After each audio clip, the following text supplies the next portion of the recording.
All right, some of you guys might remember this distinctive plaid tape. This is signature tape for Dustin up in Ticonderoga, New York.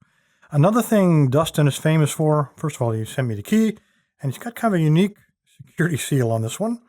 So it'll be easy to break through that foam wrap to get at the key if we need it. And I'm going to just set him right over there, I guess. Okay. Another thing Dustin is known for is supplying picks that he wants me to pick the lock with. Now, these, as were the last one, these are pretty rustic. Rust being the operative term here. You can see there's a good buildup of rust on both of these picks. So these have been used outside. Maybe in Ticonderoga they got really salty roads this time of year, and some of it splashed up. I don't know. But anyway, we do have a rake, and we do have a hook. Both of these are very stiff. I'm not going to bend them too much for fear of breaking them. I don't know what kind of metal they're made out of, but they appear to be about 30 thousandths. So pretty thick. So 0.76 millimeters, and that'll be, 30 thousandths. Good thing I didn't guess 32, but pretty thick. We've got to find a way to get them up inside of here. This is a Schlage, and we'll try it. On the lock, there may be some funny stuff. I can't tell. I'm not going to take this tape off because it looks like the tape might be holding the top of this together. And I'm not gutsy enough to pull it off to find out. Stuff will be shooting all over the lab. All right, I do not have a tensioner, or Dustin did not give me a tensioner, so I'm going to use one of my own. And there's not a lot. There's a little bit of flop, but not a lot. All right. I do have a rake. Let's just rake it open, right? Get in there. Get in there. Come on. Maybe not. Let's try it that way. All right, let me try it from the bottom, and then maybe I can roll it around the corner there. Come on. Nope. He'll go in about the first 2 pins worth. Maybe 3, but he's a little bit too... Oh, wait a minute. There we go. All right. He's just a little bit oversized. Come out. All right, when there's any tension on it. Okay, that's just not going to work. He's a little bit too big. So we're going to go with the hook. Even 30 thousandths hook.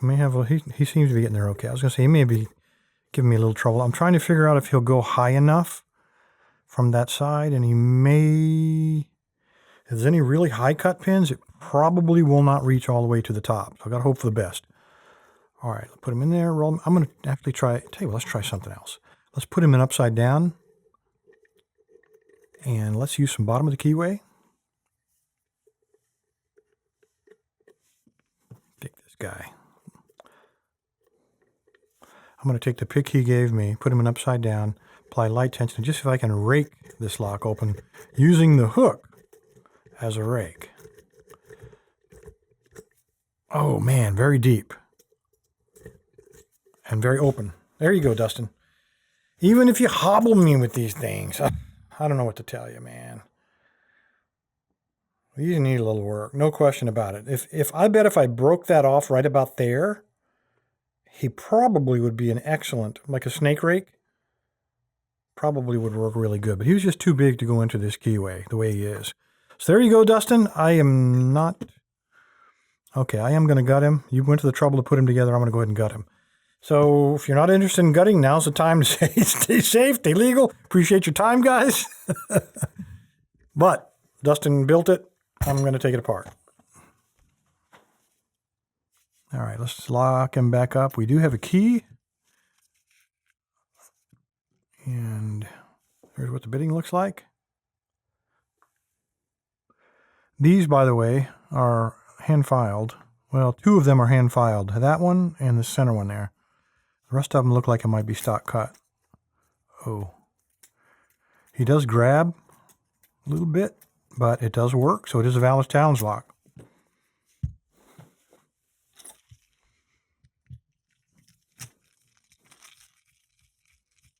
get a pinning tray, Bill.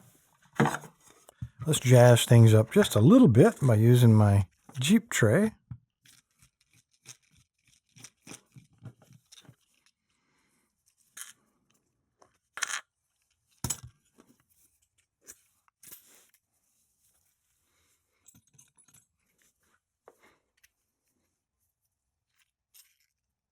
Okay, there are only 5 in here.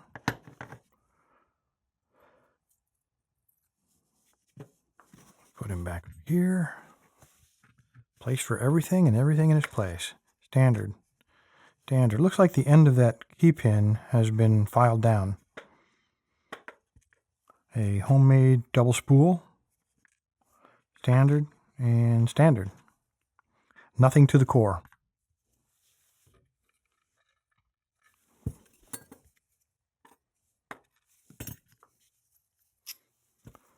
All right. What you got, Dustin? Very nice looking little pin. Made him a key pin. Nice sharp edges. If there had been serrations in there, that would have been a super pin to grab into. I don't see, oh, wait a minute. I do see serrations in the very bottom of that chamber, but I think they're probably coming from the top, and they stopped a little bit short. I don't know if you guys can see that or not.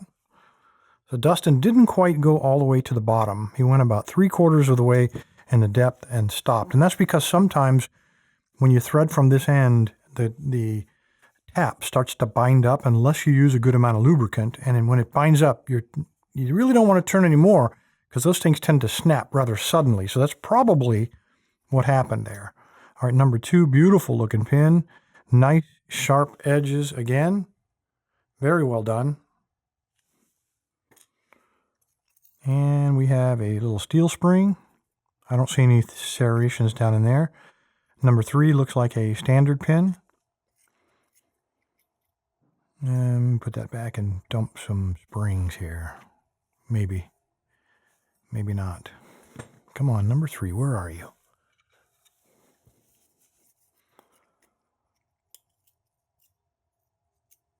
Tiny little half spring. All the way in the bottom. Okay, let's go from the other side.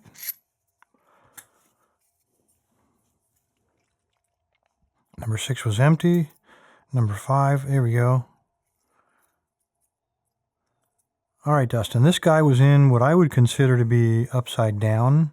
It appeared when he shot out of there that the point, come here, you. That the point of this little T-pin was pointing down towards the spring, which means he wouldn't really come into play very much. If you turned him around like that, that would have given you a really evil, deep false set. And you really wouldn't have a clue where he was, and you have to go feeling around for him. So that was number 5, and then number 4.